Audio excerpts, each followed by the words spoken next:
people that were called saints. Yeah, yeah. So if whether or not you want to question whether we're on the same level in terms of we're going in the same direction, that's different. But it is the same group of people.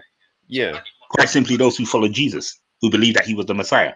Yeah, yeah. Yeah. The word saints is referring to those group of people who believe that Jesus was Messiah, and that and all the rest of the gospel, and that he died and rose, and he's lived and he's Lord.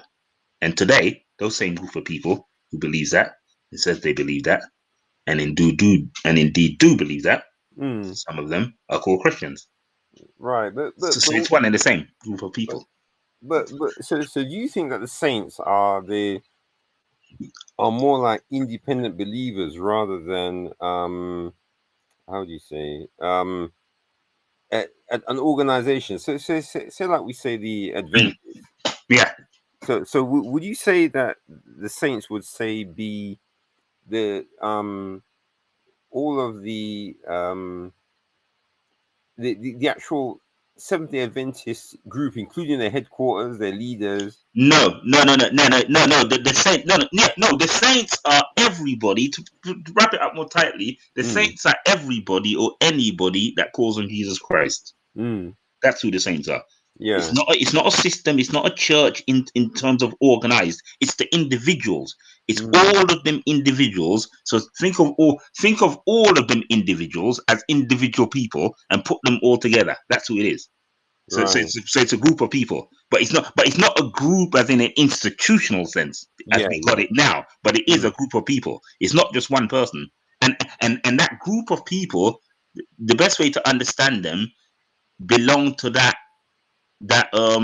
grouping that Jesus said he's going to build his church around. That's who it is. When Jesus said, "I will build my church," all of those individuals put together is that church. So that's a people thing. Because when Jesus said, "I'm going to build my church," he said, "I'm going to call to me a group of people, not a building." That's what he did. That's what was going on. So that's what I'm saying. So I'm saying because I'm saying that to answer your question. It's not the headquarters of the Adventist Church or headquarters of Church of God in Christ or New Testament. It's those individuals, but those individuals that truly belong to him, though. Not necessarily every single individual that come out of these different denominations, because that's denominationalism. But it's every single individual that really calls on Jesus. But it is every single individual, be it from the ones that apply, though. It's every single individual, but the ones that really belong to Christ, as it were. To use that expression, be they from the Adventist Church or Church of God or Church of England or wherever. It is but not one. It's not those group of people that belong to one denomination. No, it's all of those. It's all of the people that apply from every single denomination. That's how I understand it. So and I say the ones that truly are followers. That's what I'm saying, because that will be some in the Adventist Church and not all. That will be some in the Church of God and not all. That will be some in the Church of England and not all. Yeah, that's what I mean. So that's who the church is. And it's funny, you know how you're saying that. Yeah. If you ever went in front of a church to say that, how do you think it would be before the pastor dragged you? 60 seconds ain't counting. No, absolutely. That's what I mean. That's what I'm saying. No, it wouldn't be. That's what I'm saying. But I'm glad you asked that question, actually, because firstly, it's first to understand that the church is a people. When Jesus said, "I'll build my church," he wasn't talking about bricks and mortar. He wasn't talking about, "I'm going to get some architects and they're gonna put some bricks and mortar together and build a building and we're going to go inside it." No. You were talking about a people. Yeah. You're talking, "I'll build my church," because the word church means assembly. Assembly, a grouping, a gatherings of people, depending on how you want it. So think about think about those words and those when you use the words. When you use the word Jesus, when you quote the word, when Jesus said, "I will build my church," I will build my group of people, a group of people that belong to me, not bricks and mortar. So I'm saying that's the way I understand it. And those group of people that belong to him, meet together. And when they meet together, whatever location or site they meet in, it's the church meeting in that location or site. So that location or site is the church's building, if you want. So where we meet under a roof, that's the building of the church. That's not the church. When you meet under a roof, whatever, that's what I'm saying. So that distinction is very important. because it's a church that's meeting in a building. Yeah. It's Oh, not a group of people going to a church. You know, and that's very important. Yeah. and you see that's the big advantage about that. And Yeah. because actually I'm going to even be I'm thinking I might do a little promotion on my Facebook page, and Right. what I was going to put on it is in relation to you know how it is now with the Muslims. Yeah. They're now uh, suffering a bit from the fakeness of how they're set up, Yes. Go on, because explain. Give me an example well of what you're thinking. because they're supposed to, a part of their being a Muslim, Yeah. you have to go to Mecca to do the Hajj, isn't it? Yes, that's right. So It's a must. Yes. now, so are you saying that their God sent the virus to stop them from doing something he told them to do? Am I saying that you're saying? No. It's Oh, right. would the because remember how there's a Muslim cleric Yes. saying about how the virus is sent from Allah? Yes. Yeah. Yeah. So you tell so that cleric Yeah. I is get you. he basically saying that Yes. he's God That's has sent yes. something? No, I get you. Of course, it's a bit of a yes. Of course, Mm. if he's correct, like he's saying that it was sent from Allah, you're saying that then it seems like Allah has sent something that will stop you from doing one of the things that He specifically required that you do. Is that Yeah, right? yeah. Which is go to Mecca. Mm. Yes. So And but yeah, but then when you look at how it is with the Bible, yeah, you can see how God knew how bad things were going to get, so that's why He had to change the way in which he dealt with people. yes, So no longer would you have to have the physical temple of the priest, because he knew it was all going to get destroyed. yes, And then even better, he knows what's going to happen in the future, how yes, people are going to be scattered. So yes. he's never going to set up a system where he was going to force people to come to one place, Absolutely. because he already knew the future. So he knew that things were going to get, well, I mean, it tells you in Revelation things are going to get bad anyway. Yes, of course. So there's no way he can reveal to John the persecution in Revelation and then tell you all got to come and meet in one place, and it's required. Yes, that's right. That's right. Absolutely. Yeah. Absolutely. Yeah, that's true, actually. And let me add to that because Mm. even, for example, in the early church, the first church, literally, the first church, in the New Testament, Yeah. remember when they got scattered? The church was scattered, Israel was scattered, and the disciples, fled in different places. Oh, After the resurrection, the oh, disciples. yeah. When they ran off. Yeah. Yeah, that's what I'm saying. So Yeah. what I'm saying is, if it was a matter of if it was a matter of a must, is what I'm Yeah. saying. Yeah. It's a Yeah. must that you have to be in one place, then Mm. it wouldn't have worked at that time, or No. or what was essential would now be non-existent. You see what I Mm. mean? Because when they ran left, right, and center, so you notice that when they ran left, right, and center, it didn't stop, didn't they? Everybody operated wherever they ran to. Yeah, that's Didn't they? right. Yeah, Yeah. that's what I'm saying. So that was the church. You mean? Mm. So it wasn't that you have to be in this one place. You have to be in Jerusalem or wherever, No. or you have to be in Corinth or wherever. They're Mm. scattered, and the church still existed. And that's what I remember. So because in the New Testament often says, when letters were being written, like Peter, he's calling out to the church wherever they are. That's exactly Yeah. what he's saying. There was Yeah. no we're kind of we're kind of busted now. We don't exist. It's still always appealing to the church wherever they're just to the 12 tribes scattered. Remember? Yeah. Yeah. Yeah, Yeah. that's what he constantly said. So it Mm. shows you that there was still that togetherness. You mean because they were between, and they went wherever they went and carried on being the church. That Mm. is God's people and preaching the gospel, etc., and doing whatever they're doing now individually. And Yeah. that's why it's so convenient that God hasn't made it like works based salvation. Yes. Because if He did, Amen. now we've had this sort of pandemic. Yes. We'd have been in some trouble, isn't it? Absolutely, and that's why I'm saying. I mean, and let me look at some because I've been saying a lot of so to be sure because I've been saying a lot, or maybe commenting on a lot of the negatives, to be Mm. sure because there's lots. Let me say some of the positives because in everything there's kind of some positives. I mean, some of the positives are, for example, as we said before, understanding, how does the church exist now? For Mm. example, how does the church, if there's a church, and by church I mean a denomination, if there's a particular era of the church, a particular denomination that only operates inside their building, Yeah. can they last and will they last Mm-hmm. now, or what relevance will they have now? Well, Mm. and what relevance they have or don't have will determine and show and expose how relevant they really were. Yeah. Yeah.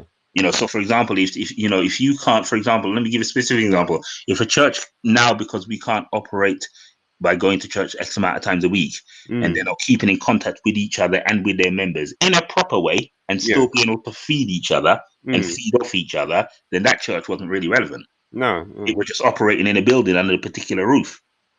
If it's not operating now, and people are not still keeping in contact and fellowshipping, Yeah.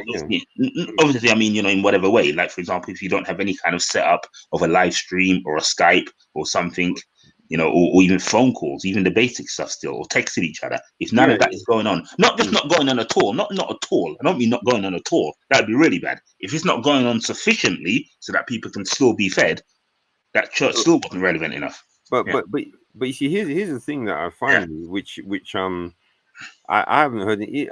I've even tried.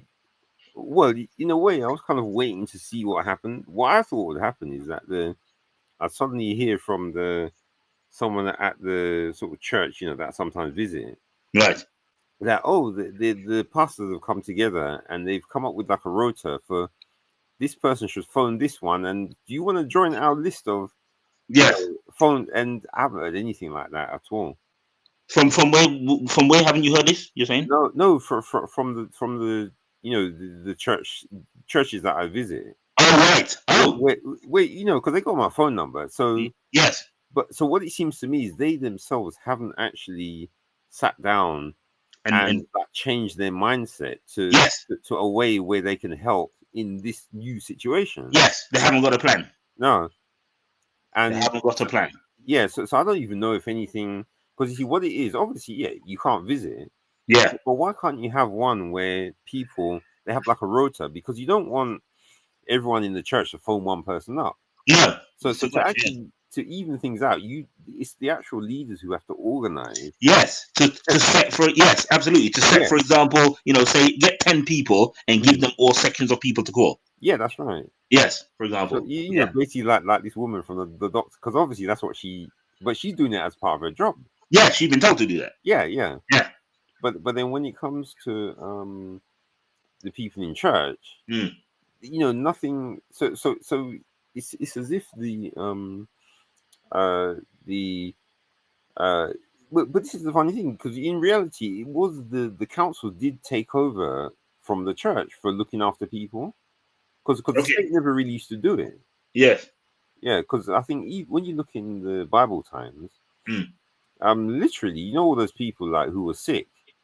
Notice how at no point did it ever say that there was somewhere they went to, because like even the woman who had the issue of blood. Yeah. Notice all it said was that she went to physicians, isn't it? Yes, that's right. Yeah, trying to spend the money. Yes, you do. But it didn't say that she went to this special building, for like a healing building or anything like that, wasn't it? No, not at all. So literally, when Jesus came along, he was the first doctor, Yes. Surgery, isn't it? Yes, it is surgery. That's an interesting point, actually. Can we get from that she didn't go to any kind of sort of religious person? Well, not religious person. Could we get from that she didn't go to any kind of what we would call a church today or a Christian? She rather went to just a kind of doctor, like a medical doctor, as it were. Oh, you mean that woman? You mean? That woman, yeah. We can conclude that, ain't she? She went to a kind of like a doctor, a GP, and not to any kind of religious, what you call Christian or religious organization today. No, and what makes it worse is that when you read Leviticus, you notice it was actual priests who were supposed to do things related to like diseases, wasn't it? Yes, I think I know the leprosy. So yes, the priests were supposed to be like the doctors. Yes, that's right. Yeah, yes, that's true. They neglected that. So she didn't. So what can we get from that? Because that's an interesting point. Actually, can we get from that they weren't reliable, or they couldn't help her, or did she just not go to them? No. But what I'm trying to say is that God had it so that the people who, like the Levites, they were actually supposed to do social stuff. Yeah. And so that obviously lapsed. And Jesus came to revive it. Who was supposed to be socially relevant and help out in society. And that's right. They weren't doing that. So okay. Right. And so then Jesus came back. Now he trained the disciples up. They became relevant in society again. Yes. And then now they got all destroyed, and now the church is back to how it was before Jesus came, isn't it? Right. Okay. Yeah. That's true. Yes. And so now, just like that woman, she had to go to a physician. So now people, when they're sick, they still have to go to a doctor, like how she did, isn't it? Yes. Yes, So, that's true. so any woman who's got an issue of blood, Mm, there's no prophet or anything she can go to anymore because that seems to have gone now. yes. And now Now it's you back mean to where going. we are now? Yeah, it's back to going to the doctor again. Isn't it? Yes. Sorry, don't mean to laugh. Had to go to the doctor. Yeah. Dear me. Dear, yeah. But seriously though, why? Yeah, yeah. Why? I just don't know. Because Mm. I mean, you're gone. So you're gonna say? No. I was just going to All right. say that. Well, I was kind of just agreeing with you. So if All you, right. yeah, Yeah. just go. Yeah. Yeah. Yeah. No, I was just thinking. I'm thinking. Yeah, so let me put it in broader terms, it's kind of Mm. categories. Firstly, I'm thinking these are just thoughts first. I won't go into what I think about each point, but just Mm. broadly speaking, I'm thinking firstly, what's obvious to me, and this is me personally, because you might disagree, and other people don't disagree. I'm just saying it from me, Yeah. So for those who say, well, nah, not so, broadly, I'm thinking the church was definitely unprepared completely, Mm. Yeah. and Yeah. this ain't even a criticism; it's just a fact. Yeah. Even Yeah. saying that, I'm not even saying it as a with or without disgust. It's just a fact by what I can see that the church is completely unprepared, and lots of people, lots of bits of information is coming out now post event, and that's why I have to keep going back to because anybody can say stuff now that Yeah. we realize the situation we're in. But nobody, I've had endless amounts of audios posted to me, sent to me via WhatsApp or email or whatever, with Yeah. people commenting on what's going on after the event, and even Yeah. going as far as to say that they knew this was coming to some level, but what they're giving out and what they're getting from it and what advice they're giving as a result of this is post event. Yeah. Yeah. Yeah. And some of them same people are making it clear that they knew this was coming and that God put this in their spirit. But I find it odd that they said they knew it was coming and God put it in their spirit, and now they're telling me where to go after it's happened. I Yeah. think No. yeah, where were they before? Why? And this is back to my question: why I'm. didn't God? Yeah, go on. That's it really is my question. Why didn't God give them this before, or did He? And did they miss it or not understand it? What's going on? Why are No. you telling me all this post-event? Yeah. No. No. I think literally what you can say about those people is that people have to like solidly ignore them Yeah. because Yes. when because and even when I've been sort of listening to some people on the internet, what they were trying, what they were following, because it's almost as if it was done. I don't know how you say it. It's like it was slid. It did slide in because the thing was happening with Iran, Yeah. and that was distracting a lot of the prophets. Yes. So of course they were sitting there getting their prophecies ready for what was going to happen with Iran because there's all the wars coming, and then the virus arrives. So I think Mm. it caught them all out because it came so close Yes.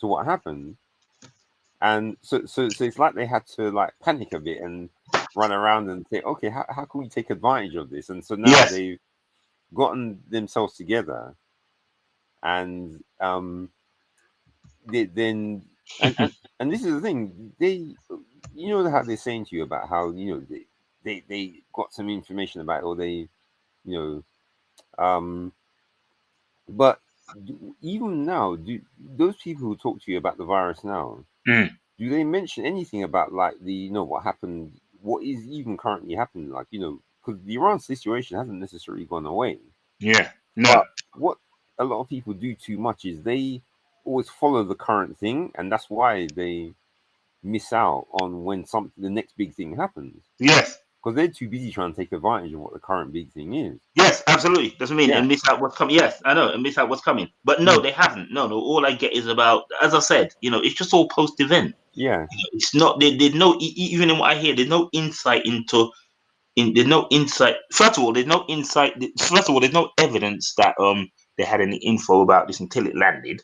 Yeah. That's the Yeah. first thing. And there isn't even any, and there certainly actually isn't any evidence about where we go from here. They're Mm. just general information about, some people, it's been quite a range of stuff. I'm talking about in terms of, those who said they got a word from the Lord. It's been quite a range of stuff from some people who literally said, stock up food. That's been some of the spiritual advice. Say, stock up food in your house Oh. because this is like, some people have sort of said, get ready to go underground.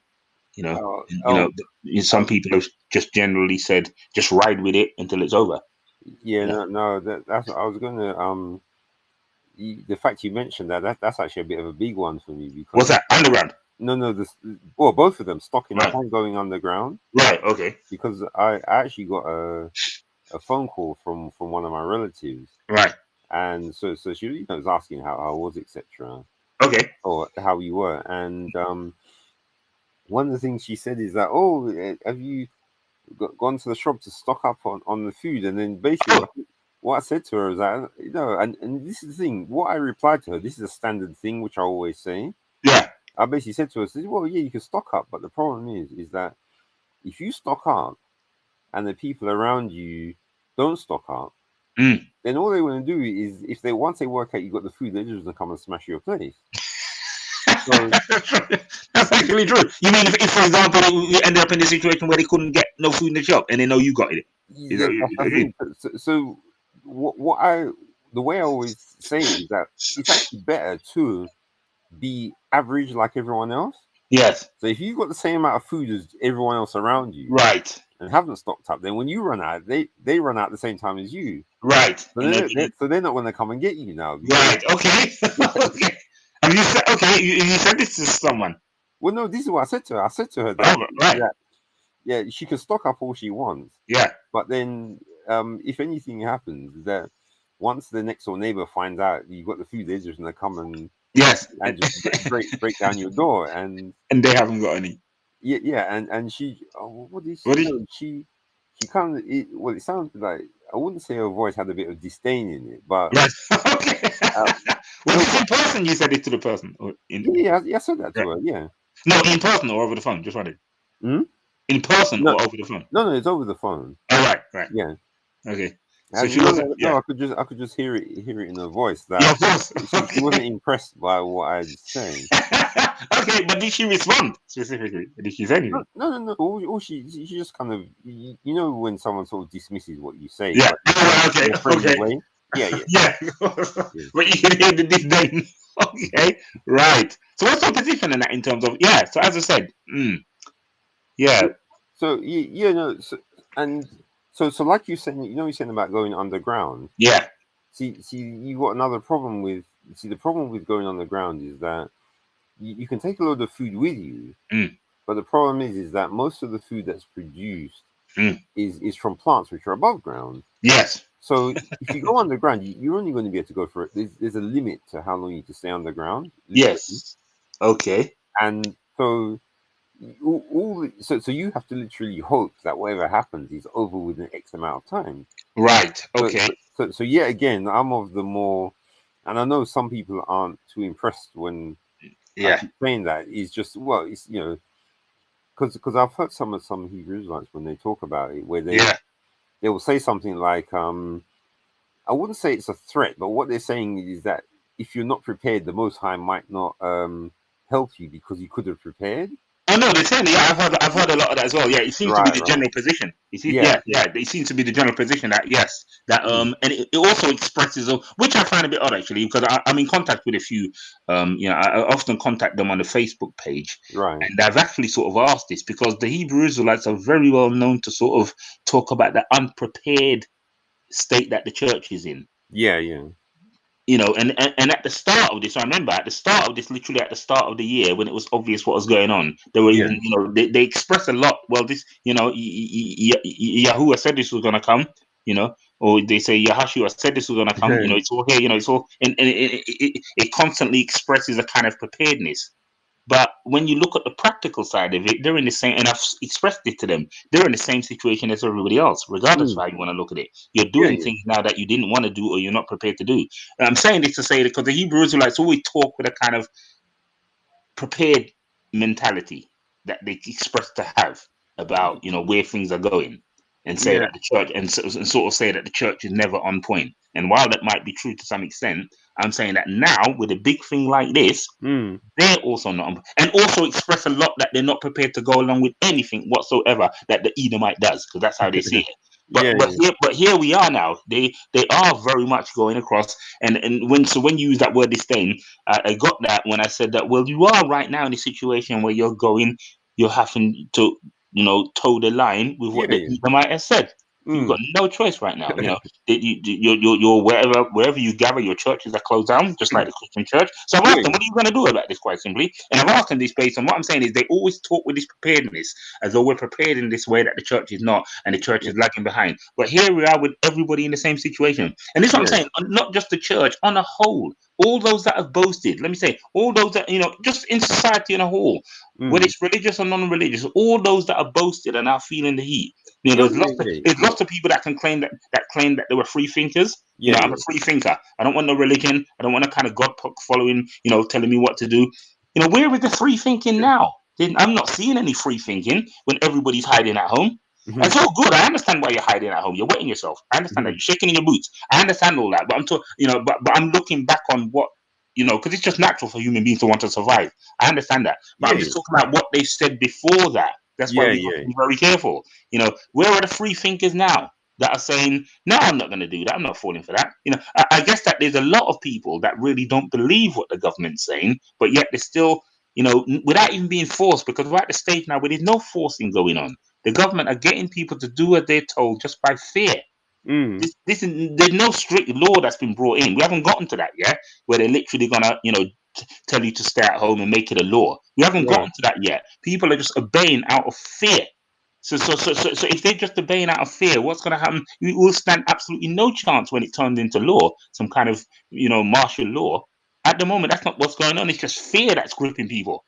And It's just you're just being gripped by fear. And what I'm saying is that goes right across the board to all those so-called free thinkers, to all mm. this Black Conscious Brigade who claims that they know what's going on, who claim that they're always on top of things. That's what I'm getting at. Yeah, They're yeah, always on top of society and what's going on, and the yeah, evil Edomites or the evil government or the Illuminati. But now everybody's fallen prey. That's what I'm saying. yeah, yeah. Everyone. So I And put that to the Hebrew Israelites because they, and there was no answer, quite simply. I mean, they because couldn't get out of saying, get out of the fact that they're in the same boat as everybody else. Yeah. when you said you took it to them, what was that on? Yeah, on Facebook. Yeah, Right, right. It's groups that I follow all the time, and I literally post their stuff. Oh, Like I often respond to their stuff. I right, literally right. respond to some of their posts about the Christian church, constant criticisms as you get. I literally take their stuff that they posted and I Yeah, share it on my Facebook page and I comment on it, so they know about me. They know that yeah, I'm yeah, always doing this. So I'm not just jumping on them now with this. I'm with because so now I'm using this as an opportunity to say here we are. We're all in the same situation. And now this is the time. Of course, what I mean by that is, somebody can sort of say, no, I'm not going to stay at home, yeah, or whatever, and not strictly hide away at home like the majority of people are doing. But whether you do that or not, what I'm saying is we're all affected by it, in one way or the other. For example, the buses are limited. I don't just mean affected by saying I'm not going to stay at home, I'm going to go out more often, whereas most people are hiding. I'm just saying in other areas are still affected. Transport's limited, train stations are closed, shops are closed. mm. This is something that affects everybody. People can't go to work, you can't get to the shops, you can't get in and out of the shops, you can't get all the food you want. You mean? But some people, like these, because I was having a conversation with them, some people think that they're rebelling and winning just by saying, I'm not going to stay inside all the time. That's just one little speg of it. I'm not staying inside all the time. I've never done that. I'm actually out at night when nobody's out there. It's actually Yeah, the best yeah, time to be out there. But I'm saying mm. there's other areas where you've got no control but to be affected by it, the ones I just mentioned. Yeah, So yeah, this is what I put to them. There's nothing you can do about that. So you're in the same situation everybody else. But so with all this preparedness that you professed, as they mm. always do over the years, it's now showing that it wasn't very real. Yeah. But that's what I kind of think that this what's happening is a message.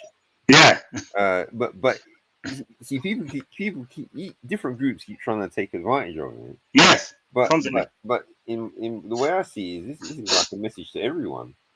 absolutely. So It's a message for everyone. everyone is supposed to actually think about what's happened, Yes, and no one's supposed to think that, oh, it was, you got the upper hand, or yeah, this was done for our benefit. yes. As far as I can see, this was done for no one's benefit. No, it wasn't. No, I'm No. glad you said that actually, because that's what a lot of people are doing, and I think it's in the face. It's in the face of not wanting to admit defeat or that you've Yeah, been outdone. It is because yeah, yeah, another thing I've seen a lot of people doing. They jump on the church quickly.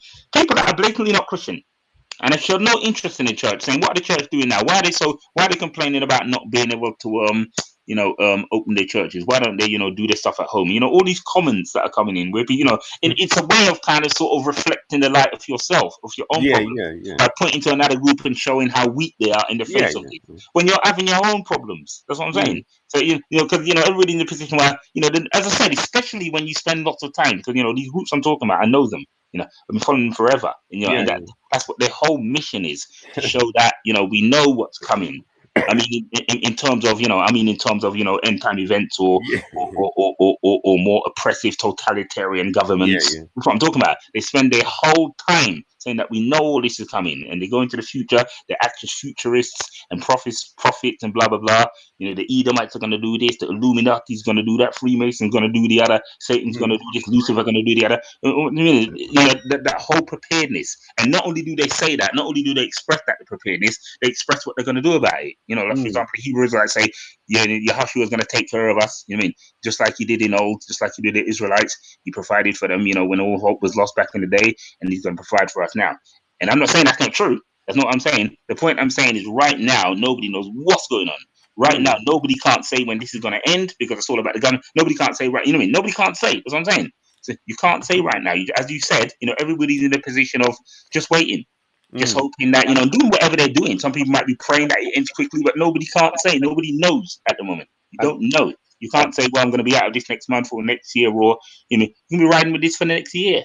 mm, You know what I'm saying? So again, to finalize, in all the preparedness hasn't prepared you to be able to say, well, this is going to run for X amount of time, and then we're going to get back to it. Nobody can't say that, because mm. when they start bringing things into law, all you can do is prepare about what you're going to do if they bring certain things into law. What if this? This is going to end? And they're already telling us that there's going to be a pandemic too. We already know that. It doesn't take a prophet to realize this. Mm. So at some point when they end this, if they do end it, and literally sort of, to an extent, it's never going to be Mm. fully. But if they end it in sense of saying, right, you can all go back out now, it's kind of safe out there, it won't be long before we do a part two. They're already telling you in more ways than one that there's going to be a pandemic too. If things are released in X amount of time, it might be 2 or 3 years before they do the pandemic too. But here's the other thing though, is that you know the way that how things have been shut down. Yeah. It's actually the two sets of how do you say groups who are at the biggest disadvantage with what's happening Yeah. is actually it's the churches and the nightclubs really. Okay. And so anything related to nightclubs, like say cinema, Yeah. Yes. because literally, well, even football matches as well. Yeah. So all of those events where loads of people packed together, Yeah. they're in some serious trouble. This is all of them, Yes. because even though they might bring, yeah, they can bring the schools back, Yeah. and even people can go to business, because you know how a lot of businesses people are sitting in the offices, on that 2 or 3 of them, Yes. so they Yeah. might even start letting those people back. Yeah. But when it comes to big events like football Yeah. matches, and when are they ever going to come back? Yes. So let's look at some of these big events. Absolutely. And the biggest event I can think of is, as you said, nightlife. The nightlife. Yeah, yeah, Cinema, clubs, pubs, and the church. yeah, yeah, These are the big stuff.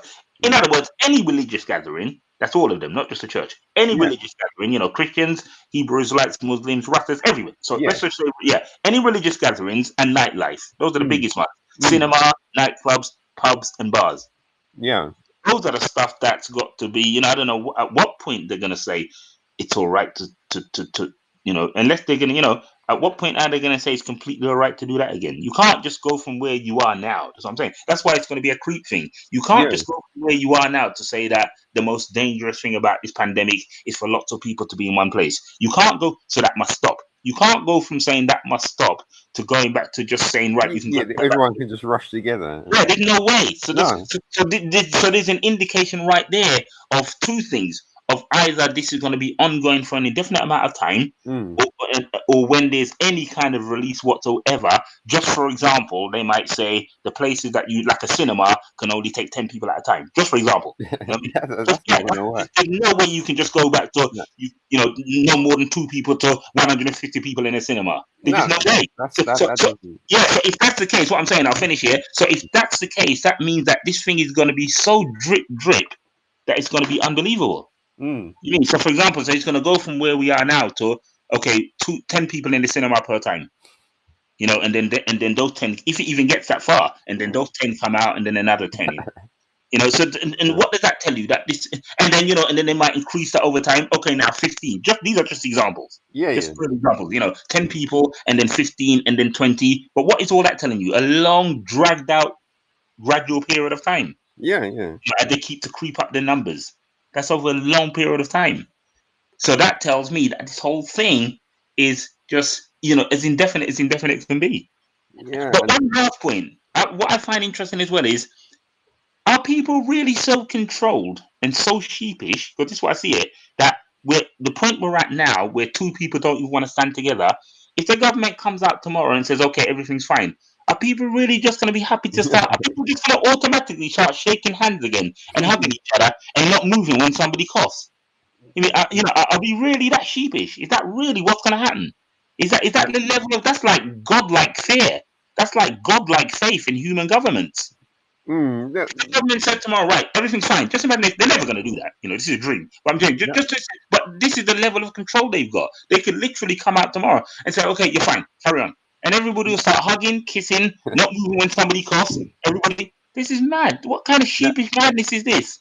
No, but the thing is, not everyone's going to do that. And you know how one way you can tell that, already you can see the divide. Yeah. Because you know that there's a divide between the ones who have masks and the ones who don't. Yes. So already you can see that there's a split between the different ways. So even if the government came out the next day and said, yeah, everyone can go back together. Yeah. You think everyone's going to throw their mask away straight away? Right. Okay. Well, that would be a good sign, because I'm saying, is it really that nothing can't work like that? Well, that would be good. I'm hoping not. I'm asking this question hoping that the answer is no. Because that would be, because from where I'm sitting, that would be a bigger fraud than the first one. To get us where we are now, and then to just say no. No, that's what I'm saying. I'm hoping that the answer in this is no. That people wouldn't be so sheepish, on top of the sheepishness that they're already showing. Nothing can work like that. That we're at this stage, and then from one day to the next, over a period of time, we're told that things can just go straight back to normal. Yeah, I'm hoping that the answer is no. Really. No, but I think there is, and I don't think people even realize it, that there is, at the moment, we do have like a strange divide. Yeah. Because you've got the divides between the ones who have the mask and the ones who don't. Yeah. And then there's the other divide, which is more subtle, is the ones who walk in the road, isn't it? Oh yes, that's right. Rather than walk past, rather than the 2 seconds that it takes to walk past you. Yeah. Yeah. And it's just really interesting that it's the fact that you'd never have known stuff like this was how do you say, was in people before. This kind of thinking mentality or whatever. Yeah. Yeah. So it's this particular pandemic. Yeah. It's the first thing that's like brought all these different things out. Oh yeah. So you're actually, I don't know. It's almost like I'm waiting to see what's going to happen with the mask and what's going to happen with the people who walk in the road. Will they still do it even after the government? Yeah. Well, as you said, you're probably absolutely right that people won't stop straight away. But then right there, that will tell me that you don't believe your government the way you're professing to. Yeah. Because what's happening is, because people there was no, it didn't take too long before people started wearing more and more masks.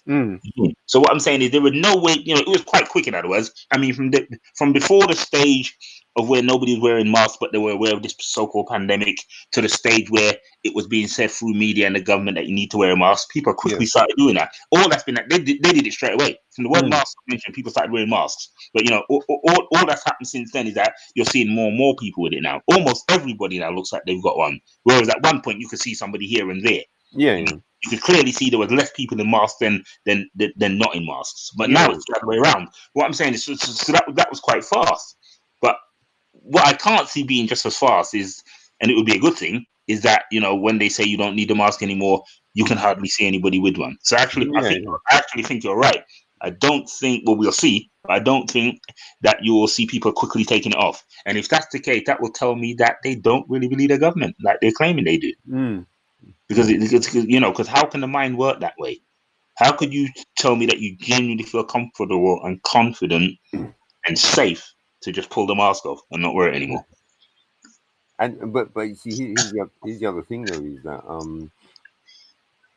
is I presume that they're gonna say they're only gonna give the all clear when it's like in China, when no one is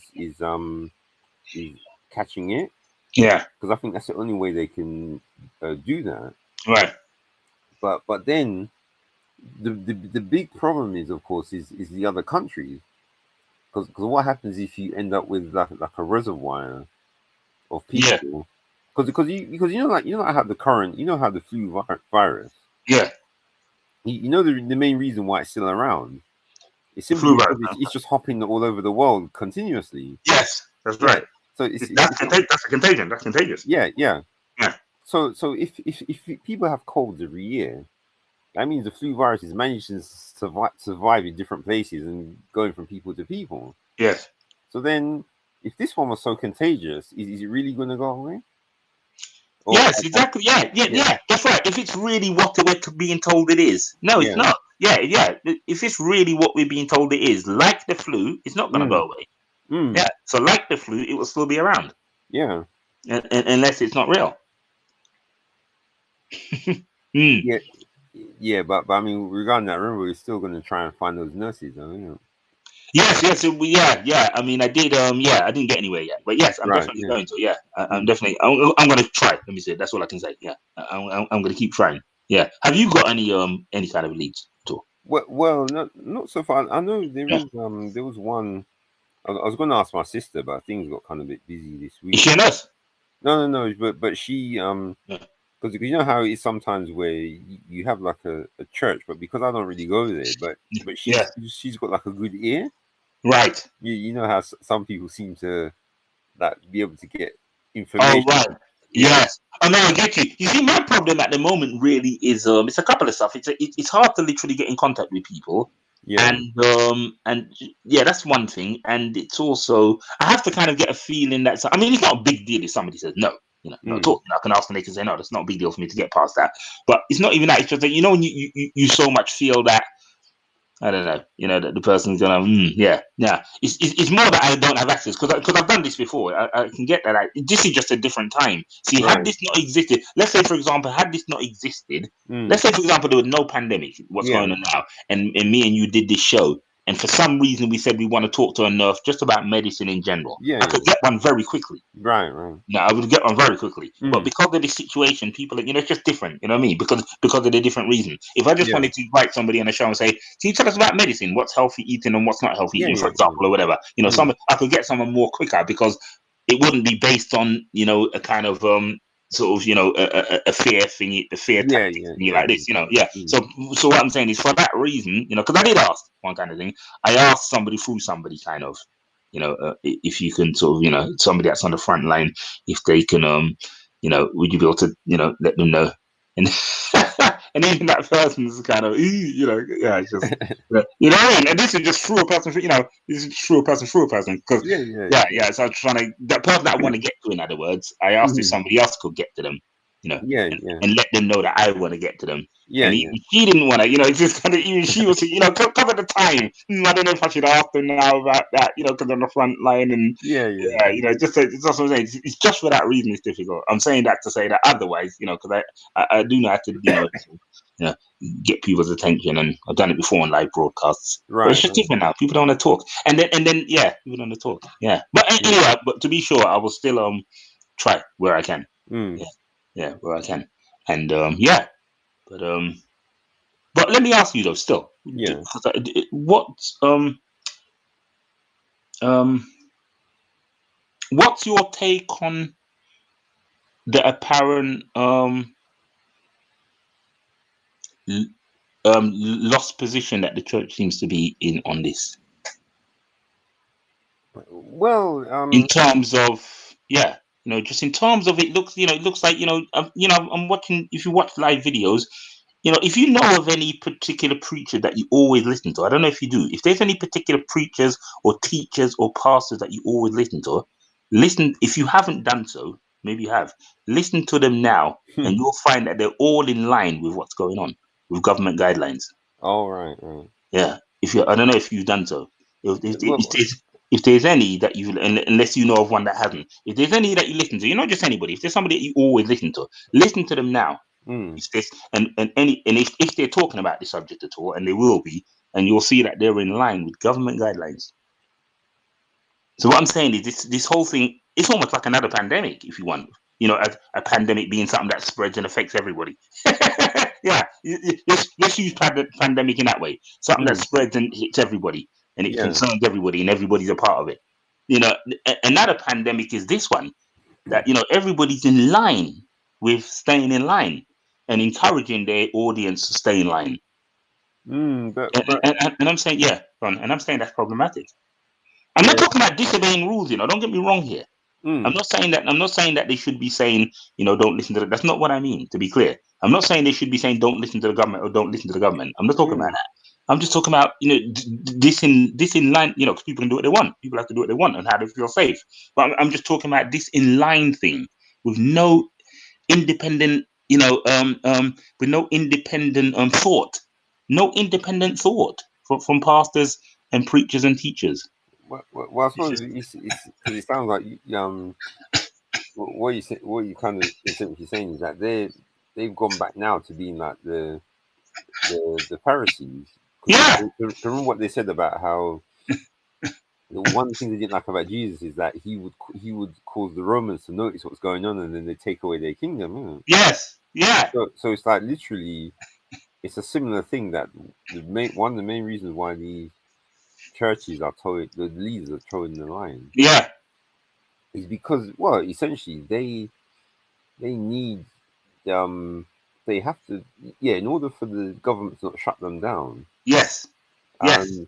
And you see, that's the problem about it, is that it's as if they know that the government knows that the current church system isn't actually necessary for anything. Yes. So absolutely. And the fact that it could 100%. The fact they could shut it down so quickly with no dissension. Yes, it tells you that it's force. Its force is gone. It has no force. No.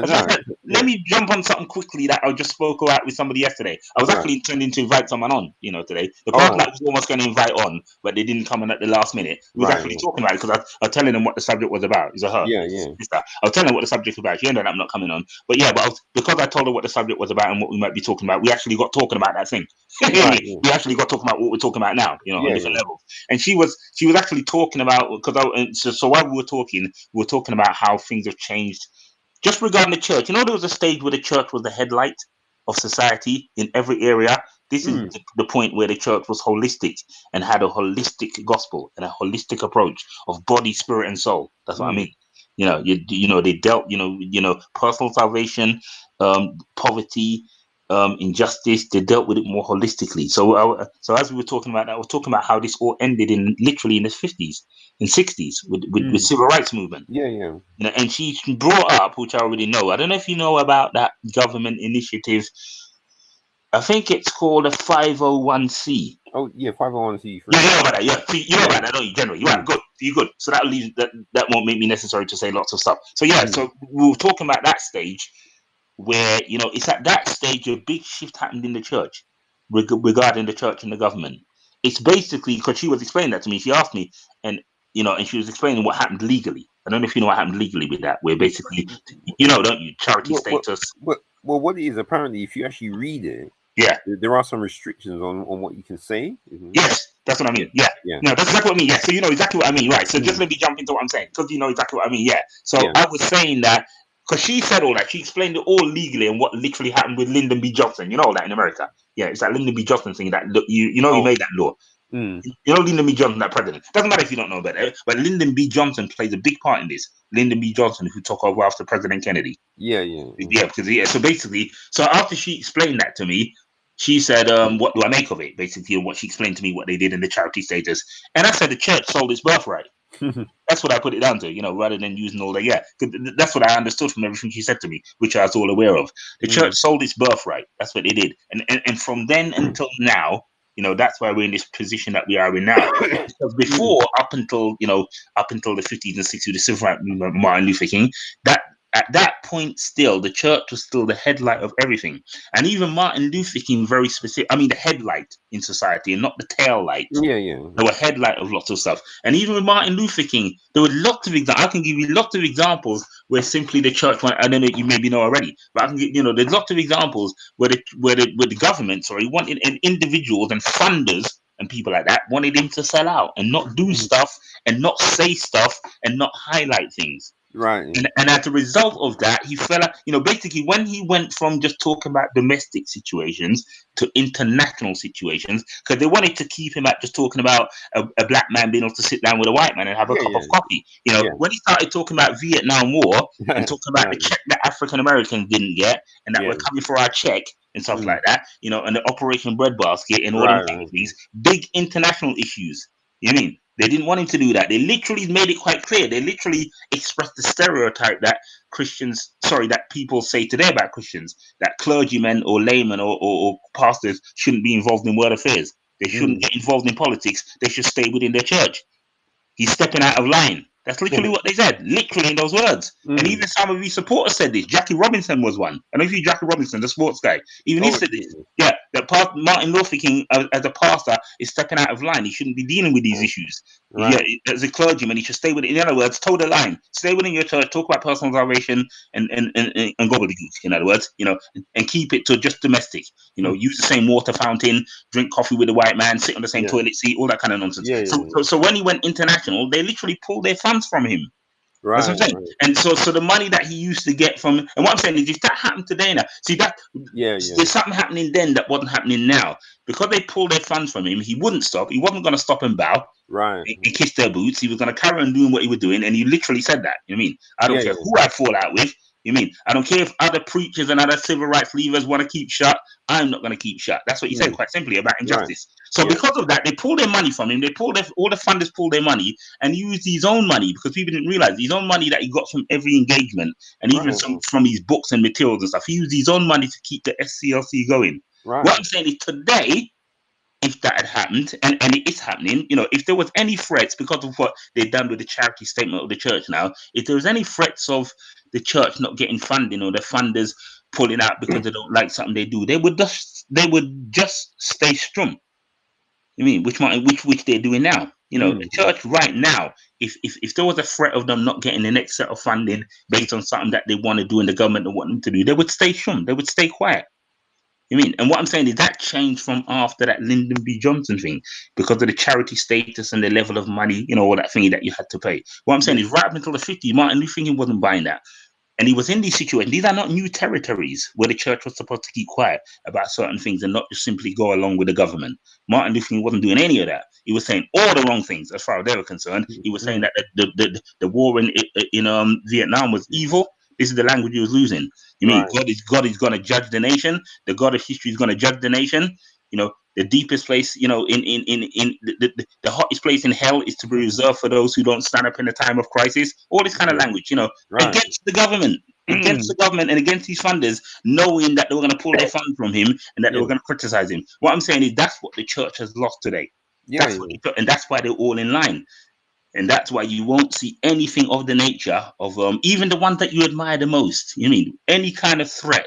They'll make sure they avoid it. Whether it's a threat of losing members, whether it's a threat of their mega church going down, whether it's a threat of somebody funding them, or what the government will say, or whatever. And that's why we're in this situation, is what I'm saying, to make a long story short. That's why everybody seems to automatically just be towing the line. It's not necessarily that everybody's thinking what they're saying.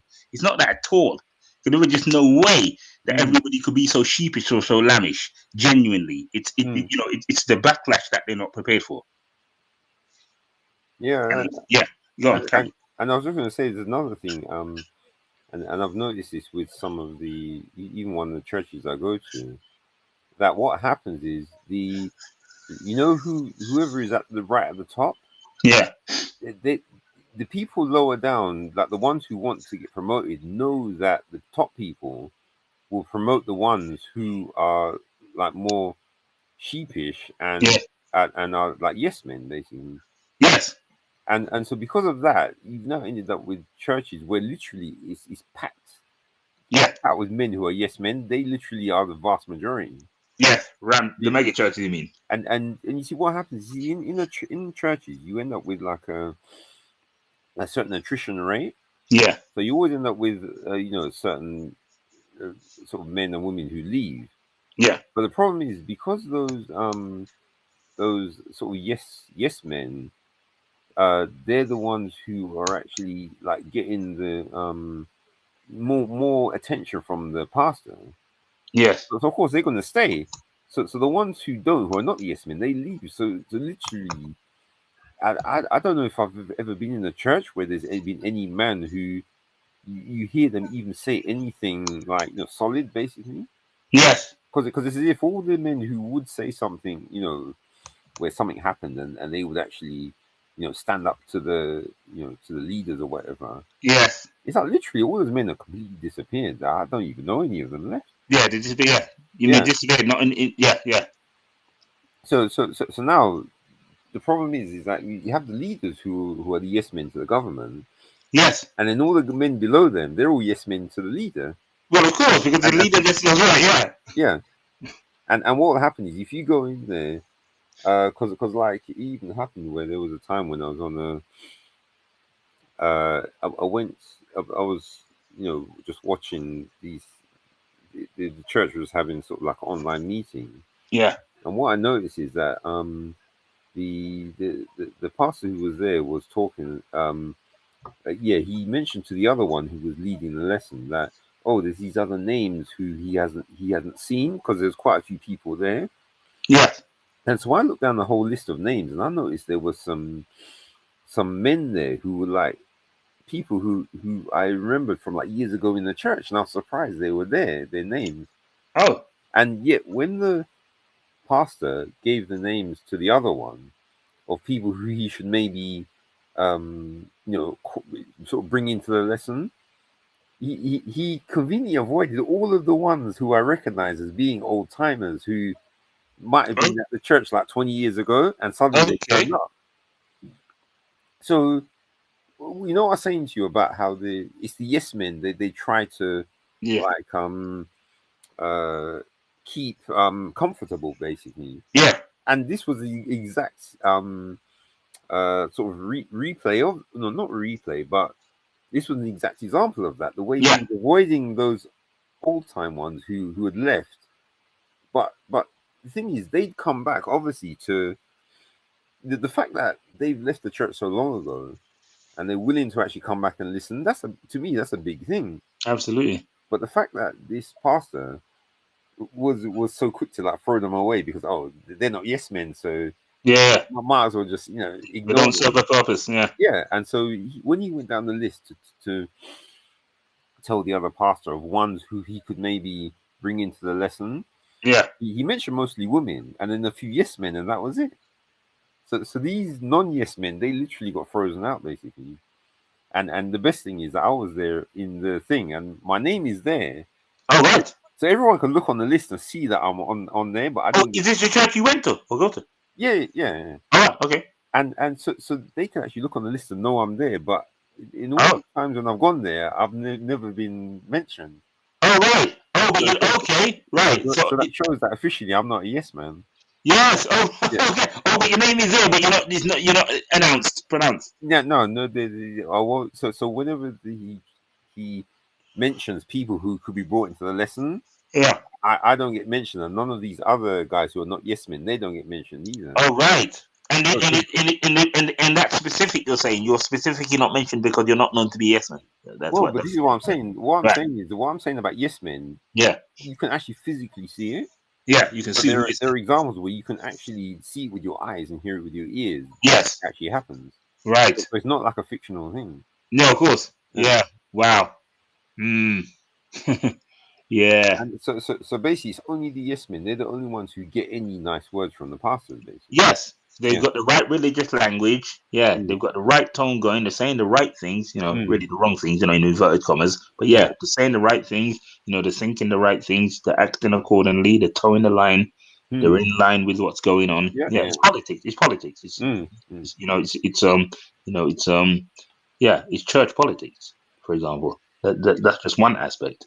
Yeah. And then Yeah. like I was saying, from the beginning, this they think that the end result of having the yes men somehow they can have the church being better in their own Yes. imagination, I suppose. Yes. But then it's like, what's happening now? This is how God. This is God's imagination. Yes. How it's being exposed. Yes. Yeah. So obviously, it's not going to be. It's not going to be anything where the pastor's going to like it, because Yes. it's the same Absolutely. thing. It's the same thing when Jesus came. Look at the Pharisees, the state they were in, That's right. and Yeah. eventually having to murder him. Yeah. So Yeah, that's right. Yeah, it's yeah, constantly plotting and yeah, planning how yeah. they're going to wipe him off the scene and get rid of him. That's Yeah. right. Absolutely. So how do you? So let me ask you again, because I know you said this before. So you definitely see, what's your position? You definitely see this whole thing, Corona, as a move from God. Is that right? Did you say that? That's what you said. Is that right? As in God did it. Is that right? Yeah. I'm saying that because of the Yeah. result. So Yeah. Yeah. No, that's fine. Yeah. if Yeah. it happened that I don't know a load of say a load of our people got I don't know got murdered or something Yeah. because then I'd say it's too out of control. Right. And but it's the fact that things are so controlled. You can see and what I like is like we were saying, the amount of things that have been exposed, like this divide that we've got with Yeah. the masks and the people Yeah. walking on the road, because I'd never have known stuff like that would have happened before. Yes. But now we have the virus come, and now we can actually see what the divisions are. Yes. And well, obviously, this is the thing: we ourselves have to prepare for whatever fallout comes from that Absolutely. division, because the Yes. government's not going to help. Absolutely. Yeah. Churches ain't going to help either. Yes, we're gonna have to. Let me ask you another thing, because in terms of, okay, so in terms of so would you understand, or would you agree then that if it is God as you understand it to be, let's Mm, go with that and say that it is. mm, Would you still be able to see or make sense of the fact that even if it was God, that the mm. government has stepped in and used it as an opportunity to, to bring in new laws, maybe, or Oh, yeah. No, control the population and crowd no, control? Yeah. no, no. The one thing you have to watch out for is that the Yes. one thing I noticed is that the governments are really treading this one carefully, Yeah. because they know. Because remember what I said to you about the lorry drivers and the cab drivers. Yeah. Yes. So the government still knows these guys are out there. Yeah. So they know that they can't just randomly come up with stuff, because even though people are really quiet now, Yeah. there is a limit to like how far you can, because look what's happening. You see what's happening in America with those Yes. protests. Yes. Yeah. Yeah, As usual, we're always behind. We're behind this country. yeah, That's yeah. right. Yeah. Yes. Mm. Always behind. Yes. So Well, I can only hope and pray that the toleration level of this is limited. But yeah. what you can already tell it's limited, because have are there any parks or commons that you go to? Are there any? Any commons or parks that you like go past like regular? Oh yeah, all the time. Yeah, parks. All Yeah, right, absolutely. yeah. Have you noticed that there's like marginally slightly more people? Oh no, no, I've noticed that very blatantly. I thought I might have said that to you. Oh no, very blatant. Oh no, I sent a text just last Saturday, right round me, and from quite a few places. I have Yeah. noticed it. Mm. And it's getting later and later. People are out with their Yeah. families because I thought I might have said it to you, someone else. When Right. they just started this whole shutdown thing, from Mm. day to night, literally from morning to night, there was nobody in any parks or on any Yeah. streets. Yeah. You'd only see people going shop. But Yeah. now, yeah, absolutely. There are people in parks. They're not only in parks, they're in parks kind of right up until after school time, 3, Yeah. 4, 5 o'clock. Yes. Yeah. And more people. You can visibly see it. And that's telling me that very silently, people Yeah. know that something's not Yeah. right here, or Yeah. something being exaggerated. Absolutely. Whereas before it seemed to be working to a T. Everybody was silent. But now more people are out. They're out for longer periods of time. Mm. And people are gathering in small groups again, but you can see that they're conscious and aware of it. Even down in the Leicester Square, 2 weeks ago. Mm. There's a crowd starting right there in Leicester Square, in the square itself, where the Oh, Empire used to be in the cinemas. Yeah, there's yeah. a crowd starting to build. But then the police were watching. The police noticed. They were stepping forward very slowly to Right. watch to see how long it's gonna last. And Yeah. because they were watching, and people started to realize that the police were watching, they started to scatter. But All right. the Right. group was Yeah. starting to grow. Yeah, Yeah. literally, Yeah. started. Yeah, people building up and people. But then there's that consciousness. So as they saw the cops, and I could see that the cops, they didn't want to tell them. They just hoped that the look would do it. So Yeah. yes, Yeah. Yeah. they were hoping that if they stood there and looked on them enough, they would get the message and disperse, and they did. But yes, and that's just telling me that silently people are not buying this. And you can see it in the actions. Mm. You can see it in the actions, and more people are coming out, staying out longer. Even kids, because kids are off school now. Kids are Yeah. outside playing like they haven't got TV in a way that I haven't seen from the 80s. Mm. In the last week. So as time is going on, you can definitely see in action, even though people are still conscious that a move's being made. The restriction into terms of people's movements. Because, and for me, I'll finish here. I think that's because they're seeing, so they're thinking that there's nothing wrong with being outside. That's what they're getting. There's Oh, yeah. nothing Yeah. wrong with Yeah. actually being out there. This Mm. idea that there's this boogeyman out there, or there's something in the air, or that level of how far you are from the next person, it's kind of dwindling.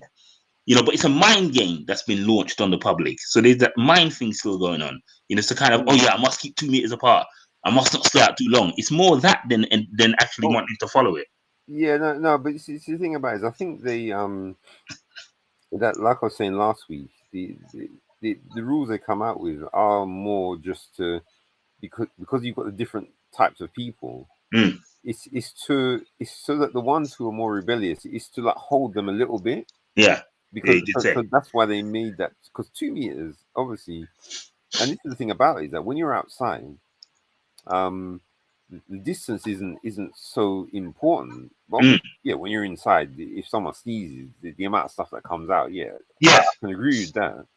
But outside is different. yeah, And then obviously with the fact that even if someone coughs or whatever, because it the way it disperses, mm, and of course the probability of it getting you breathing it in as well, yes, yeah, it can happen, but it's very low. And anyway, like I was saying to you last week, mm, that's why usually I just try and keep my mouth shut whenever I'm walking by anyone. yes, And here's another thing. I don't know if you well, no, I don't think I've ever told anyone, but even even regardless of what's happening now, like I don't know, maybe last 10 years or so, whenever someone sneezes, I always yeah, used to hold my breath.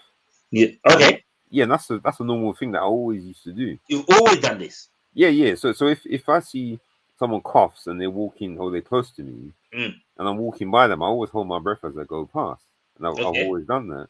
Why? What is that doing? No, no, because when they sneeze, that's when the vapor comes out, Okay, and so that's when you got more chance of breathing it, as if you're walking through it. okay. And in holding your breath, that means it can't get inside you. Is that right? Yeah, that means you don't suck it in your Because then nose. I'm breathing out. Okay, right. Yeah, Okay, yeah. right. But I've done this like for years. So this is nothing to do with anything the government said or anything like Yes, that. sure. Yeah. And what led you to do that? What did you do? No, no, no. Because I'd already from a while like looked up about how viruses are transmitted, Oh, etc. right, sure. Yeah, Okay. and the fact that it comes from your throat and whatever. So I knew that from a long Yes. time. Yeah.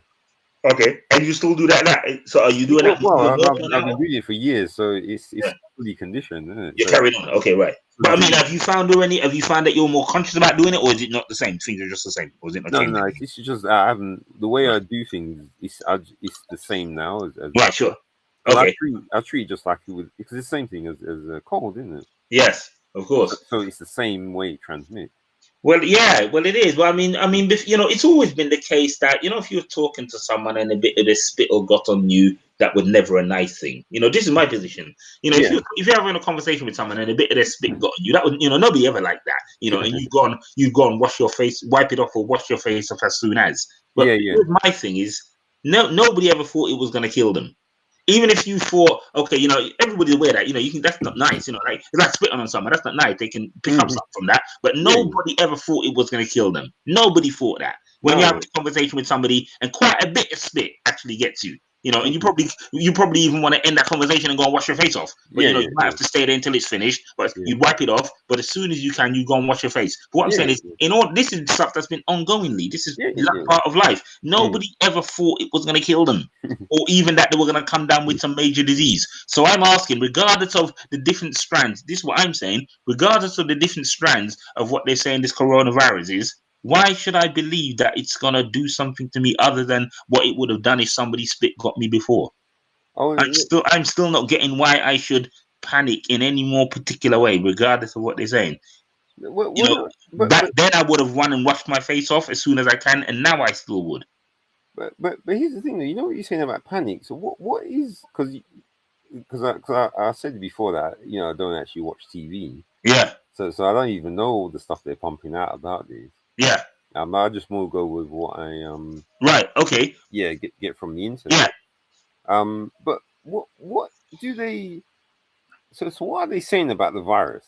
But on a daily basis, and they've got adverts now. On a daily basis, they keep. It's not just that they're saying they're saying the stuff they're always saying. They'll keep 2 meters apart. There's always more of an emphasis on it. There's always more of a fear tactic in the way it's said. So they've got several adverts running now, NHS adverts, saying keep 2 meters apart, and they do different adverts because it's all about the voice. So the voice tone changes from the starting one that they did. You can see there's more of a serious tone in the voice and a more urgency. You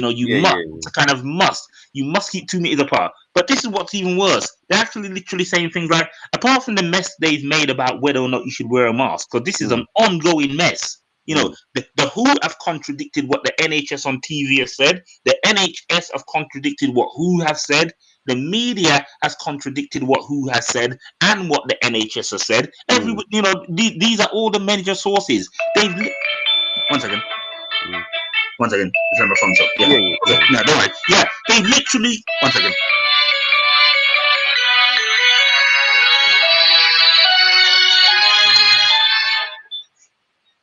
Yeah, they literally. You there? Yeah. So they literally contradicted what each other said, going and coming. To this very point, nobody's sure about whether there's no strict you must wear the mask or strict you mustn't. On the contrary, different sources are saying different things. One source is saying it's an absolute must. One source is saying you can or you can't. Another source is saying, because they started off by saying that the mask was really for if you suspected that you have it. Now, that's not what people are wearing it for. People that are wearing it, the last thing they actually think they don't have it and don't want to get it. That's the case. Ask all these people if they're wearing a mask if they think they've got it. No, they're wearing a mask because they don't want to get it. They're not wearing a mask to protect me because they think they've got it and they don't want me to get it. People don't give a damn about that. So much, this is about personal survival. Nobody's that concerned. I'm going to wear the mask so that the guy that I'm next to in the shop won't get it. Who cares about that? They don't care if I drop dead. Yeah, they're wearing it for them. And that's based on thinking that, but it didn't start that way. It was if you suspect that you got it in any way, wear a mask to protect people around you, but people are wearing it to protect them. But anyway, it's constantly going and coming, and there's no valid source to say, right, this is what the position is. The position is depending on whoever you're listening to. So anyway, let me get to what they're saying on a daily basis. They're literally saying to stay 2 meters apart, literally only go out to get your medicine, a bit of exercise, to go shop and go straight back inside. The reason for this is so that you can protect yourself and protect others and protect the NHS. And they keep and as I said, the tone of the voice keeps changing. So that's what creating the panic. But more important than that is when I'm actually out on the street, you can see the real panic. Literally on the bus the other day, I coughed and everybody got off at the next stop. Listen, I'm sure everybody wasn't getting off the bus. There was about 7 people on the bus. They all got off by the next stop. Actually did it on purpose for a bit of a test. But but I've literally seen people coughing. They cough, and this is stuff that happens all the time. People are coughing now in their tissue because they're making an extra effort. You see people now coughing in their tissue. They're putting a hand over their mouth. They're wrapping their scarf around their mask, making an extra effort to be seen that they're taking precautions. And people are still moving away. This ain't working. So you can see the way the person's coughing. You can see that they're making sure that it's clear that everybody can see that they're covering their mouth. And people are still moving. And when you're standing behind somebody because this is what I'm saying. It's like the belief is that something's lingering in the air. And if I cough, even though my hand is over my mouth, so regardless of what they say on the telly, because when you get the gist of what people are really thinking, not on the telly when they put the mic in somebody's face, you get the gist when you're standing in the queues and when you're on the bus. This is what people think. They think something. They think some lurgy is lingering in the air to the extent that even if I put my hand over my mouth, there's still a level of danger that they have to shift a little bit. If somebody coughs, they look behind them to see who's behind them. Somebody's in the queue, and everybody, you feel somebody coming up behind you, waiting to go into the shop, and you're looking to see what distance they are from you. You mean that suggests to me that they think there's something lingering in the air because they're practicing, because everybody's practicing what they've been told. I can see the guy looking behind him. The guy is at the guy behind him is at the right distance away from him, according to government guidelines, and he's still uncomfortable. Right. And that tells me two things. It tells me about how practical. It tells me about the fear, firstly, that you think, oh, I've got to be careful here. But it also tells me that a 2-meter thing, while they're not saying it's strict, it's just a kind of measurement. But it also tells me that nobody doesn't really believe that's enough. You can clearly see that two people don't think that 2-meter space is enough. Or otherwise, if they did, why are you even budging any at all? You shouldn't even twitch your little finger if the person that's coughed behind you is at the right distance. It tells me that, and this is the impractical thing about it. What's the point in all of that if in all of this people still have this fear? Yeah. But it's the government ramping all of this up. It's them that ramping this. That people don't know. But that's my big thing, though. There seems to be a belief that there's something in the air that it's not even safe to hear somebody coughing. I saw somebody sitting on the back of the bus. He was trying to hold his coffin. He would literally, you're holding the coffin. Yeah, you could see he wanted to cough. He's literally holding it in and not coughing. And it's a joke. You can't even cough now. And what the other thing they've done as well is they, as well as telling you how to keep your distance from other people and not shake hands and not touch and not embrace, they're also trying to get you to be afraid of yourself. They're saying don't touch your own face. And this is what I'm saying. The things that they're telling you now not to do, people have been doing this for centuries and nobody's dropped dead. Go and wash your, if you come in from work, take a bath, wash your hands. Apparently bleach kills this coronavirus. So if bleach kills it, that tells me a lot of stuff. I need to just literally just go and get some bleach and I'm sorted. So what's with the rest? No, but bleach kills your skin as well, though. So but they're saying bleach. They're saying that bleach kills the coronavirus. There's an ad saying that specifically. Yeah, but it kills you as well. So of course it's going to kill the virus. Have you actually read the bottle? What it says on the side? Well, you still getting that? It's just like that. That you know that a fireplace can kill the virus as well. Because if you jump in the fireplace, it kills you. So it's definitely going to kill the virus. Well, I'm glad you said it. But you see what I'm getting at? The greatest thing that's still come out of this is that wash your hands for 20 seconds at every given opportunity. Come on, what kind of pandemic is this? that I can be, that I'm at a relevantly safe position if I keep washing my hands. What kind of bogus pandemic is this? That the best measurement of safety is that keep washing your hands. Wash your hands all the time for 20 seconds. You come in from work, wash your hands. Even take a shower. If you sneeze, throw the tissue away, wash your hands immediately. If you touch a surface, wash your hands immediately. This is nonsense. What kind of pandemic is this? What I'm saying is the stuff they're telling you not to do now is stuff people have done. First of all, it's stuff that should be practiced anyway. It's basic hygiene. They haven't gotten beyond basic hygiene. So before people sneeze in their hands and nobody would move. The only time anybody would make a fuss. This is what I'm saying. The worst case scenarios of people making a fuss is when somebody blew in your face, coughed in your face, or coughed in the back of your neck. But what I'm saying is nobody thought they were gonna die.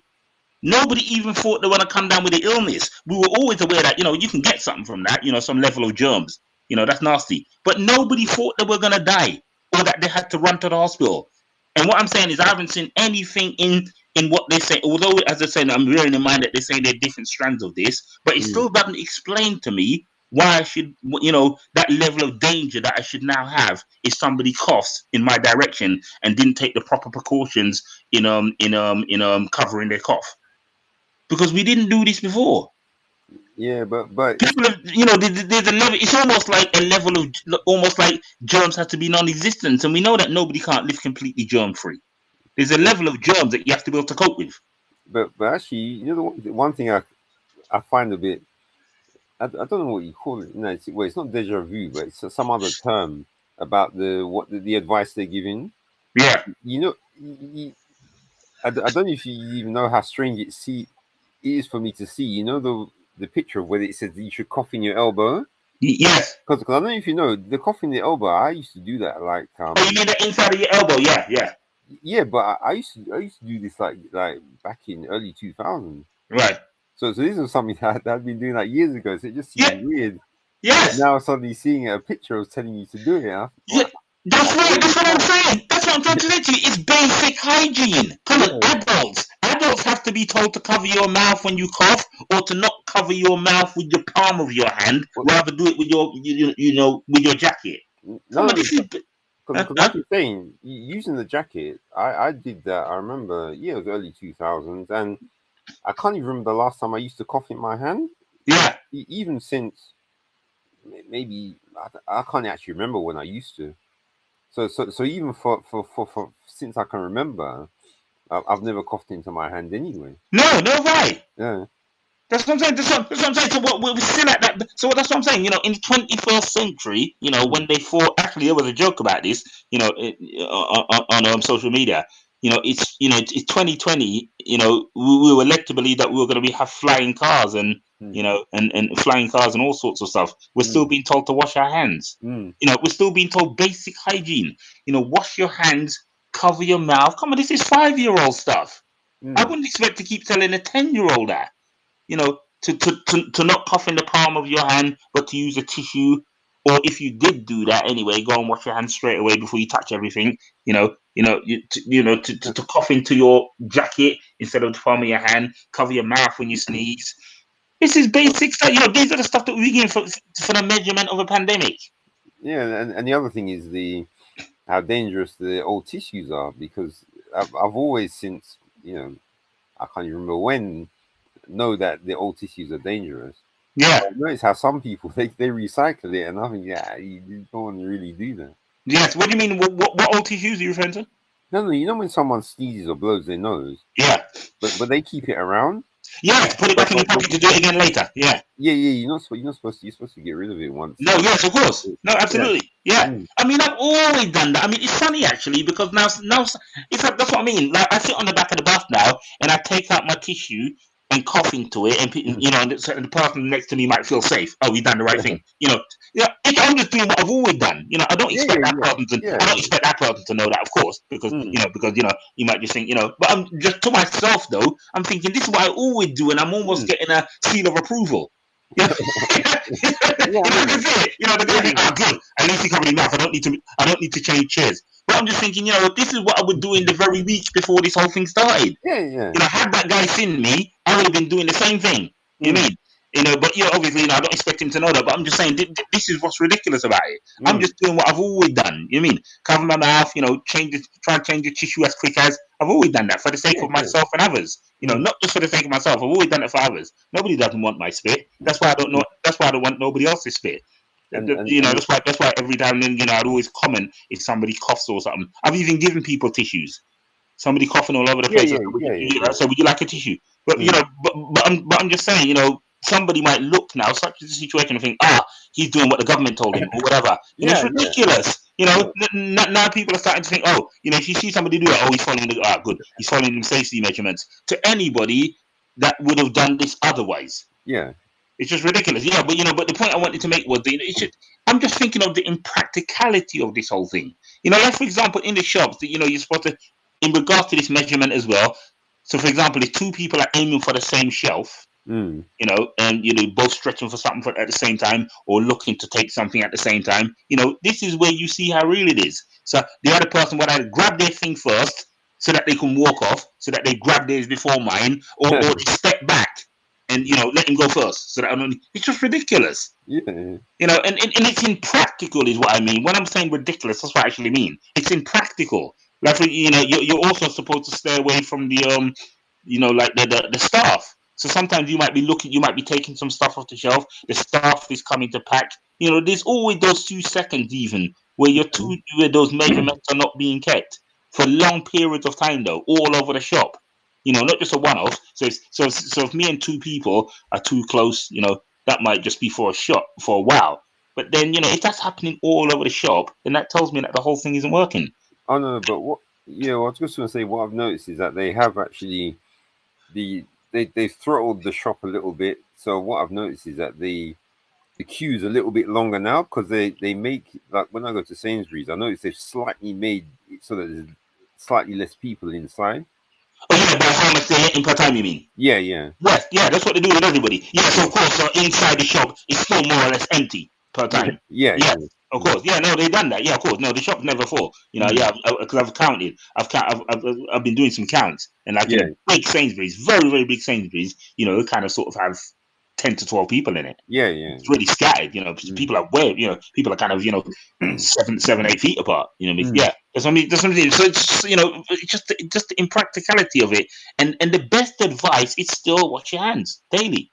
But I'm just, you know, but they've been really ramping up there, you know. So, and I'm saying you're seeing it on the street. People don't even really, you know, even the way people are wearing a mask, that's all going wrong. That's what I'm saying. Because But, you know, and you notice that the people wearing the mask, you can see, you know, by their appearance that they it's a false sense of security yeah, that they've got there, because you're even being told a lot that, you know, taking it off and putting it back on the next day is not the way to go, and that's what a lot of people are doing, and still feeling safe. And apparently there's a way of taking it off as well, which is a level of danger. Come, people ain't practicing all of this. You know, they're yeah. just pulling it off and throwing it away and thinking that they're safe. But And yeah, go on. I was just going to say, but the other thing worse about it is that without the mask, you don't have to touch your face. Yes, you're not But allowed to but touch your but face. but with the mask on, that now you could have touched something before, like a door or whatever, and then now you got to touch your face to take the mask off. Yes. So that actually puts you at a disadvantage. Yeah, this is not workable. So they're trying to. So that's the other point I wanted to make in regard to, because I was trying to tell you what I see on a daily basis. Yeah, You know, they're trying to. They're not only trying to get you to be scared of the next person, and it's working. They're trying to get you to be scared of yourself. yeah, Don't touch your own face. You know, it's ridiculous. You know, I'm now scared of myself. You know, and this is what's causing, and I'm seeing in this is the control element, but I can't fail to see the constant empty. It's a mantra, you know, mantra. The constant yeah, mantra of repeatedly. stay, you know, don't go and visit anybody, your friends and family. Don't go and visit any friends. Don't go and visit any families outside of the home. Go straight home. This is division. This is crowd control. It's blatant, and they're ramping it up. Stay away from everybody. Everybody's got everybody under suspicion, and But this is what you see out on the street. Everybody's suspicious of everybody. Nobody talking. I mean, this is kind of generally what happens anyway, because it's often been said that, you know, in London, London is very unfriendly, and yeah, people just walk past each other and not say hello. That's always been the case, but this is yeah, now worse. yeah, You can see that they're making it show. People want you to see that I'm walking past and I'm not stopping. I'm staying away. You know, it's hostile, yeah, yeah. and it's deliberate. It's hostile, and suspicion is what's going on. And I'm saying that the government's created this deliberately so that nobody's talking. Nobody wants to be near each other for 5 seconds. So how on earth is it going to be any kind of control? You know, I can't fail to see the crowd control in this. That's what I was asking. Even if it's a case that God did it, they most definitely, as you believe, I don't. They most definitely have jumped on it and used it as an opportunity to do some of the evident things. You know, not to talk about things like the contactless. I can see all that being used, you know, or the contactless. This is a good time to use all the contactless stuff. Start playing with cash now, with contactless instead of cash. They're bringing all this stuff in, you know, Yeah. the digital, the contactless, the digital, the technology. It's time to jump on it, to the point that even if God has done it, government's definitely jumping on this to ramp things up, to ramp up the, you know, how society is measured. Yeah. So one last thing I just wanted to find out. Yeah. So you know, when it comes to the adverts, is it mostly nurses with like pleading voices they use? No, they just no. It's just like there's one advert with a government man saying hello, I'm the NHS, whatever he is. But Right. most adverts are just somebody narrating. You can't see the face. Oh right. Okay. It's just a real robotic kind of voice. You know, this is Right. a message from the NHS. Please stay at home.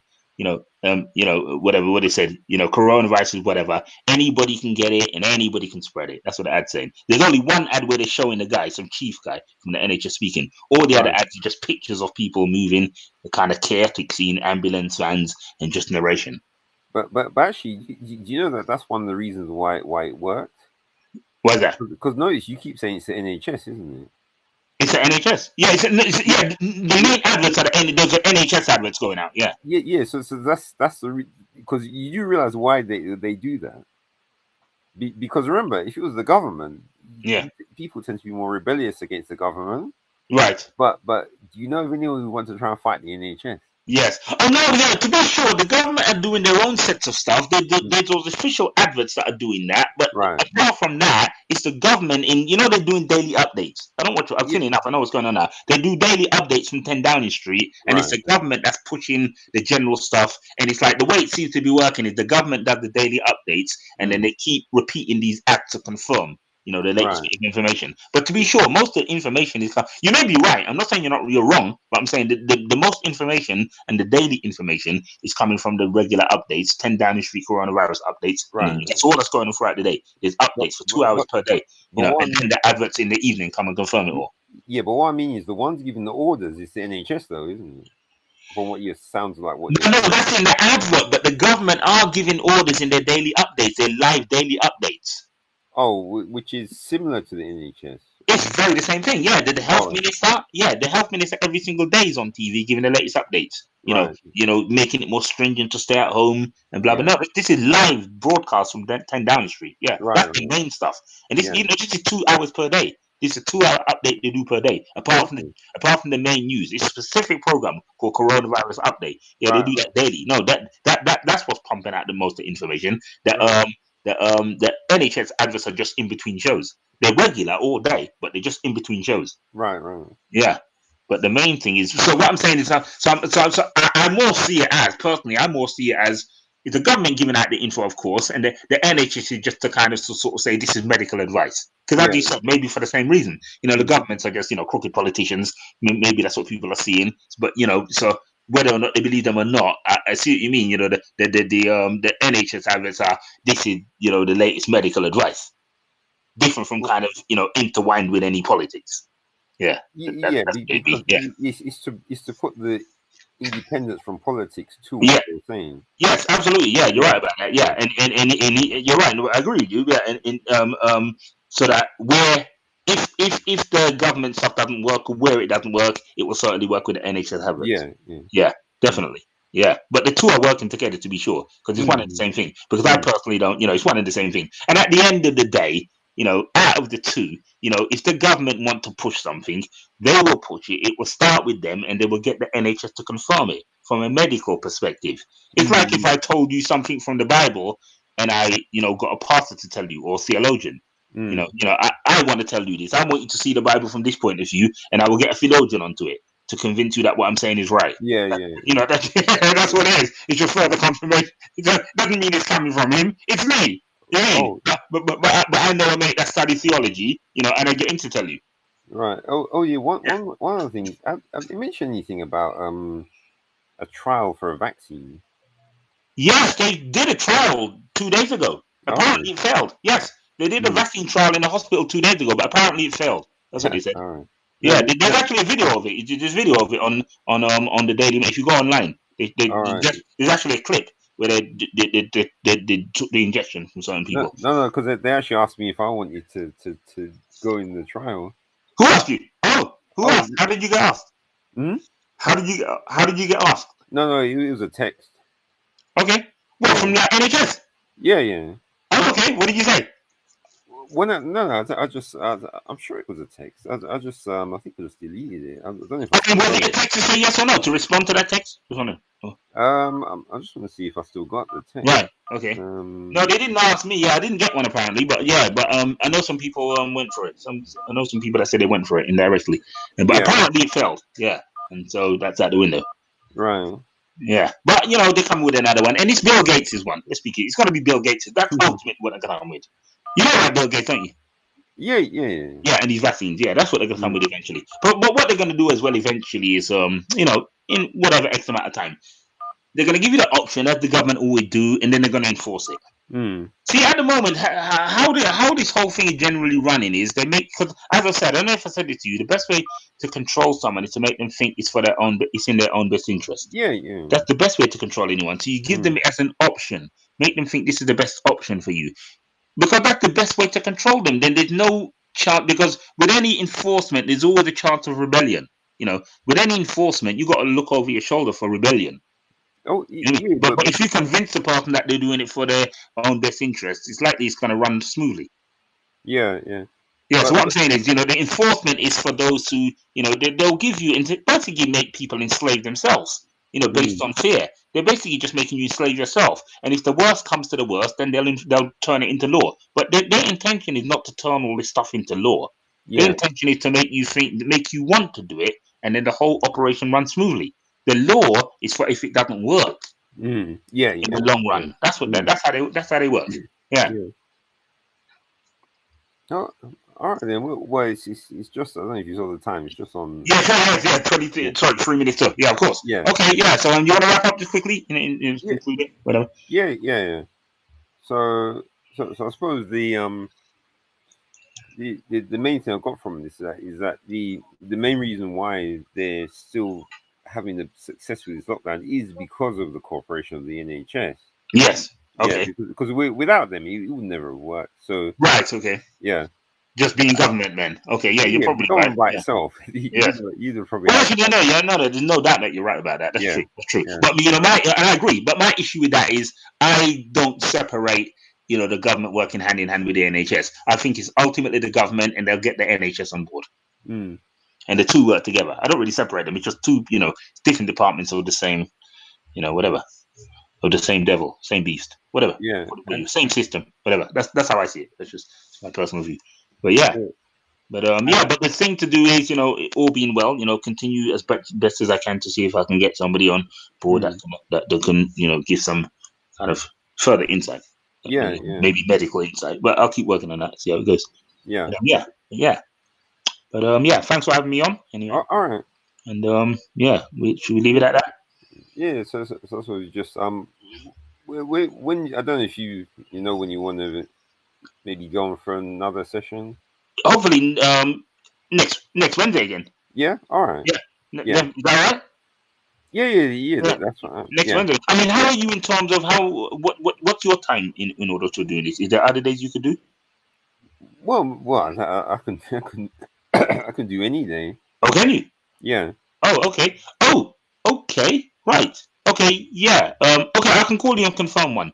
All right then. So, for example, could you do Friday from here? Friday.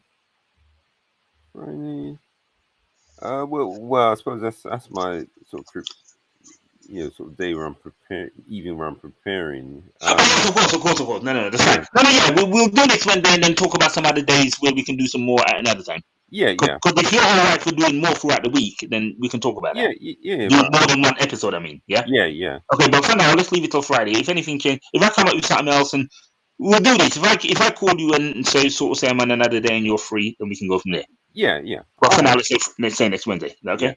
Yeah. Cool. All right. Thanks for having me on. And then all right. Okay. All right. Take care. Bye. All right.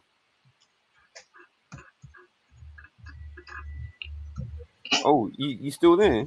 Yeah. Oh, yeah. I forgot to say. You remember to go into Facebook and you got to end the stream. Oh. Yeah. Oh. So can I end it here where it says end live video? Will that? Yeah. So end live video. Yeah. Okay. Right. Take it. Go ahead. Yeah. All right. Right.